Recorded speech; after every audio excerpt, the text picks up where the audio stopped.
It's the stuff of nightmares. The body of a missing Indonesian farmer. A 25-year-old man. Man has been discovered Swallowed whole. Swallowed whole. whole by a python snake.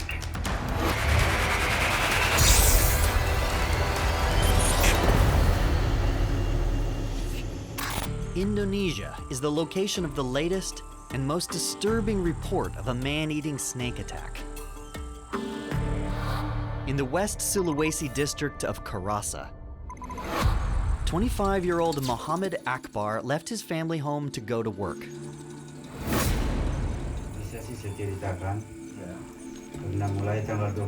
On Sunday, Akbar went to his palm oil plantation to harvest.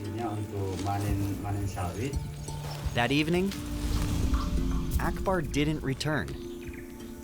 It was out of character for the young father of two.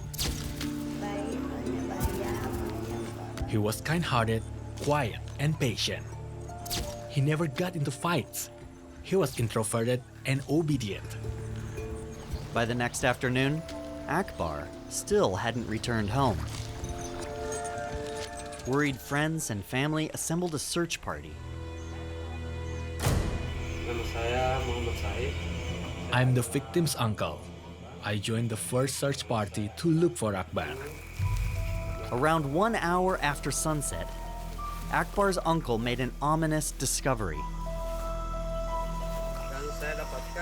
I found a spear and one of Akbar's boots. We looked around here for Akbar, but couldn't find him. So we headed back to the village to get more help. Finding Akbar's belongings caused panic in the community. More people joined the nighttime search. We decided to split up into separate groups, as the search area was so large. Soon, something caught the attention of one of the search parties. My friend pointed his flashlight in the bushes, and it caught something shiny. He shined his light on it again. That's when we realized it was a python. This was no ordinary python. It was 23 feet long, and the search party had reason to believe that Akbar was inside it. The snake was very wide in the middle, but its head and tail weren't. What happened next was filmed by members of the search party on their cell phones. I'm taking a closer look at the disturbing footage to help me understand just how the python managed to kill and consume Akbar. Okay, somebody's got a machete and they're cutting open the snake. Oh man, what is that? It almost looks like it's a boot.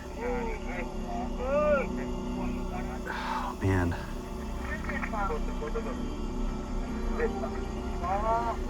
Well, this is pretty disturbing.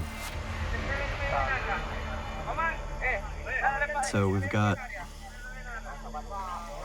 about half of the individual is exposed. Now they've cut the snake open, and you can see that the body is very slimy.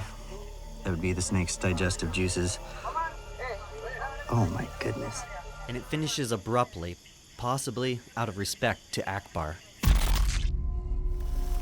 The one thing I'm now sure of is that he was killed by a reticulated python, an enormous constrictor.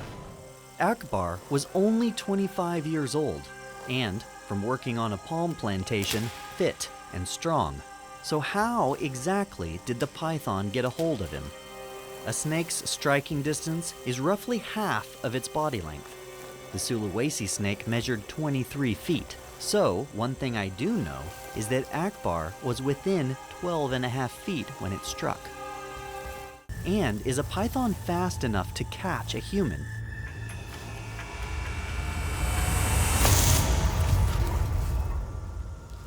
Incredible. That was incredible. Basically, it reached out, lunged, grabbed the rat, pulled it back extremely fast, and within, it felt like a second, it got its first few coils around it. I jumped It was so quick. Back at the slow motion footage, we see that the snake latches onto the rat in less than 1/20th of a second. Look out for my reaction. I clearly respond after the snake has already latched on to the rat. So I've learned that pythons don't actually recognize our upright body shape as prey. So it's likely that Akbar was seated at the time of the attack, making him look more like the python's regular prey, like a wild boar. Once a snake has caught and killed a human, can it actually consume it? This footage of a wild boar being eaten shows exactly what a python is capable of.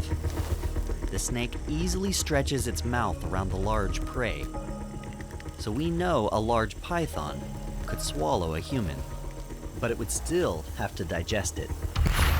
Left undiscovered, could the snake have digested him? And if so, how long would it have taken? What is that? It's a python that is digesting an alligator. And what you're looking at here from this X-ray is just one day after the python has consumed the alligator. You can see the whole skeleton of the alligator. At this point, there's no breakdown of bone. It's shocking to see such a ferocious predator inside the belly of a python. I have never seen anything like that. But I wonder how much of this armor-plated animal the snake actually digested. What we're going to look at next is day 2. At this time, the skin has all been digested for most part here, and now we're into breaking down the soft tissue, the organs, the internal organs and muscle. On day 3, there still is the back part of the skull. For the most part, the forelimbs has just been reduced down to just some small pieces. And if we go to day 6, stomach is empty. That's incredible. There are no skeletal elements remaining from the alligator. So pretty much everything is dissolved. The only thing that we will find are the claws, because the keratin that's in the claws, it cannot break down the keratin. Much like when we feed them a rat, the hair comes through. How long might it take to digest a human? So let's just say the person was 50% of the mass of the snake. It could be digested within 2 weeks. So, if the Sulawesi snake hadn't been found and cut open, the only trace of Akbar would have been some hair and nails in the snake's feces. That evidence would have been almost impossible to find in the jungle vegetation. The python has all the makings of a potential man-eater. Some fear it's only a matter of time before a human is killed. Until the pythons are eradicated, that does remain a possibility. In Indonesia, it's already a reality.